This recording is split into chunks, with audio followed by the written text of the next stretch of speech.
Hi, everyone, and welcome to the special simulcast of the Neil Haley Show and the Love Is podcast. I'm excited to welcome the host of the Love Is podcast, Kim Sorrelle. Kim, how are you? And I know you're excited about our guest. I'm doing great, Neil. Thank you. Hope you are too. And yes, I'm so excited. Cynthia Geary. I have been a fan for years. Northern Exposure, one of my favorite shows of all time. But everything I've seen you in, you are just outstanding. You're just amazing. And you have a daughter who plays volleyball. That's kind of near and dear to my heart. I coached volleyball for a lot of years. So, Cynthia, welcome to the show. Today, we're going to talk about your new series, Going Home. Fairly new. Second season is about to air, but it's amazing. And you are amazing, Cynthia. Welcome to the show. Oh, well, thank you, Kim. What a great introduction. You've made my day, my week. Thank you very much. Yeah, well, I'm so excited to hear about everything with you, anything with you. Going Home is so impactful. I am just in awe of the show. I think it's so important and so relevant. What is it like for you to be on that series? Well, thank you again. I feel the same way. I feel so lucky and grateful to have been asked to play this role. It's, it really is an amazing and, as you said, impactful show. I read the show creator, Dan Merchant, sent me the first 6 scripts before I agreed to do the show. And I'm reading this blown away. I'm crying. And and it's been so much more than I could have ever imagined shooting this show. I've learned so much about myself. People come on and share their experiences with hospice, and it's completely changed, maybe the wrong word, because I don't know if I really thought about death. I mean, we try not to. And I was pretty fortunate to not have a lot of death in my life. My father just happened to pass away at 92 in October. But honestly, I've been so blessed with not having to deal with death. And through this show, it's just given me hope and taken away the fear. Right. It's a transition, and it's something that we're all going to experience. And if I can help people through this show, talk about it and talk with their loved ones and their family members, and make it something that's peaceful and beautiful. What a gift. Totally. So let's talk about specifically the premise of the show and your character. Okay. Well, the premise of the show is it's about a hospice, and the show is based on Hospice of Spokane, Washington. That's where we shoot, in Spokane. And I've met with the nurses, and our show creator, Dan Merchant, spent a lot of time with Hospice of Spokane, really trying to get it right. And most of the stories come from true stories. And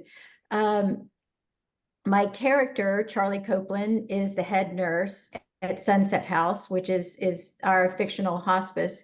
And one of the things I love so much about Charley is that she's complicated, and it's not all, she's not perfect. Although I think hospice nurses have a calling. I mean, they are truly incredible, amazing people. And Charley is amazing at what she does, and she's so kind and so caring, and really intuitive, and really wants to find what it is each person needs when they come into the hospice. But her outside life is not perfect, and she's got her own issues. And one of the things I love about second season is we actually follow Charley and Cozy Zusseldorf's character, Janie, outside of the hospice. So you get to see a little more of our personal lives outside of the hospice. We even have love interests. So that's something new and fun. I'm hoping that our audience will enjoy in second season. I'm sure that that's true. I'm excited to hear that. because watching the first season, you do have a complicated character, very complex, so much going on, and dealing with stuff that you kind of keep hidden and other things that kind of get exposed and whatever. So to see what Charley is like outside of those doors is going to be fascinating and wonderful. Great idea, whoever Dan came up with it or whatever, but great idea.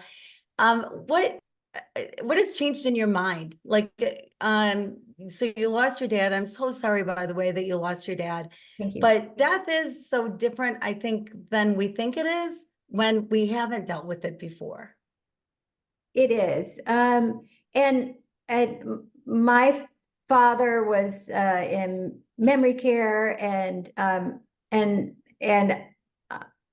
am, again, I'm so grateful I was able to be there the last week of his life and be with him. And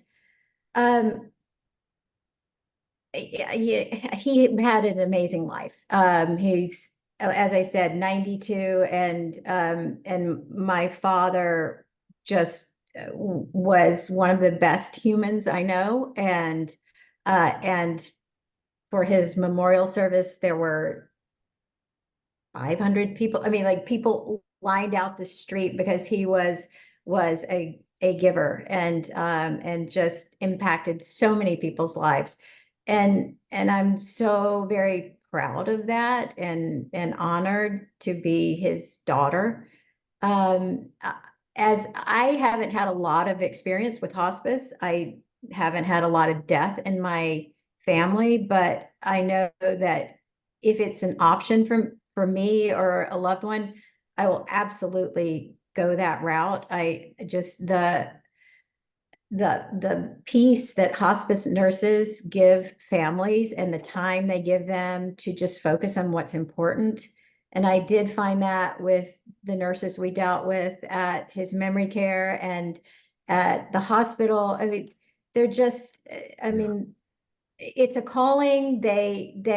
What they give their patients and their families and their loved one is the opportunity to spend quality time together and not have to deal with the nitty gritty and the dirty, changing diapers and things like that. We get to focus on what's important and saying, I love you. And I listened to you. I lost my father about 5 years ago, and it seems like yesterday still. And my Yeah. condolences to you. But Thank you. thinking about what people that are on the front lines doing these jobs, especially hospice, and then having to turn it off to go home. It's so difficult. And I think that's probably why they're showing a home life now this season, to see that it's not easy to turn off your job, especially when you're doing such a service, such a tremendous thing, but yet your heart goes so into it, right? That's the Oh, hard part. Like your heart, your soul. When I was a teacher, the same thing. My heart would go out to these kids, or I was fighting them as an educational advocate. I felt that same thing. I couldn't shut it off when I came home sometimes. right. Mm. Neil, I agree. And I, I think you'll see in our show, I mean, that's one of Charley's issues is it is really she's so alive when she's in hospice, and she's so in tune with giving to those people, but she gets away from it and she kind of closes off and shuts off. And I do think it takes so much out of you to be a teacher, to be a nurse, to be a hospice care worker, and they give so much of themselves that a lot of times their personal lives do suffer. Yeah, I would think that they would, and that would be very hard because there is something special about hospice nurses. I love it that you call it a calling, because I think that that's true. I think you got to be called to work with people who are close to death. And then one thing that the show really shows that I also think is so real life is that they truly care about every individual patient and family. It's not like just another number in the book or just another person filling a bed, but they truly care about the human being. And I think that's so special. I love that about it. It is true. And I love Dan we made a point of bringing a little more humor into the show this season, and we do have, in the first episode, you'll see a new nurse come in who really doesn't fit and doesn't get that it is that about spending time and care, and every person, she comes from the ER and she's sort of like, move them out, get them, and it doesn't work. And I think it highlights the fact that this really is a calling, and the people who do this work and do it so beautifully, I'm in awe, and I'm amazed that what they can do. And there's no judgment about the person. I mean, their goal is to give them this peaceful transition and to find out what is it that they need in these last hours, days, weeks of their life. I mean, what do they need closure with family members? Do they need to resolve issues? And that's what their hospice care workers are trying to discover and find out, and give them the place and the space to do that. You think about the feedback you were able to receive so far from the show going into the second season. Your fans, that's got to be great, right? To feel that you're making a difference in their lives, because especially ones that are going to have to go through this at one point in time, right? Absolutely. I do. And I think, I mean, we're all going through it, and in some way or another. I mean, we are going to be faced with death over and over and over again, and with our loved ones. And so I think the more that we think about it ahead of time, which I'm guilty of being one who never did, and think about what we really want and how you want to handle that. It's really smart, and it's a gift, so that you can make the most of that time. Yeah, and it is such a gift for families to have hospice available. My husband passed away several years ago, and we had the greatest hospice, who was just ready on call at any moment, and so compassionate, and did go above and beyond when it came to my family, like being there for my kids, and it didn't end when my husband died.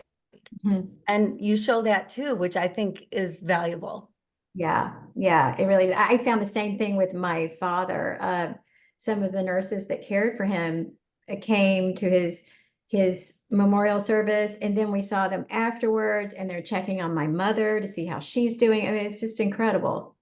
Absolutely. Well, January 5th, tomorrow, more episodes, season 2, will be available at Great American Pure Flix, and such great information.